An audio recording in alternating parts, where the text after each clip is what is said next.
అందరు కలుపుకోండి, కలుపుకొని చేయండి. పొట్ట కదలాలి, కాటి కదలకూడదు, పొట్టే కదలాలి.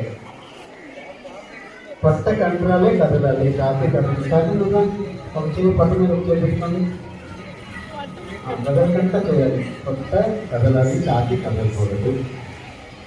పొట్ట శ్వాస తీసి కొద్దిగా ఫోర్స్గా పెట్టుకుంటాను.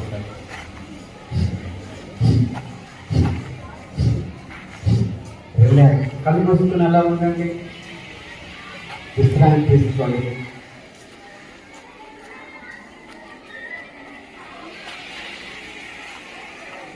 మరొక రౌండ్ చేద్దాం. కళ్ళు తెరవకుండానే మామూలు శ్వాస తీసుకుని వదలండి. మరొక శ్వాస తీసుకోండి, వదిలేసండి. ఇప్పుడు శ్వాస కొద్దిగా మనసు పెట్టేయండి. రెడీ.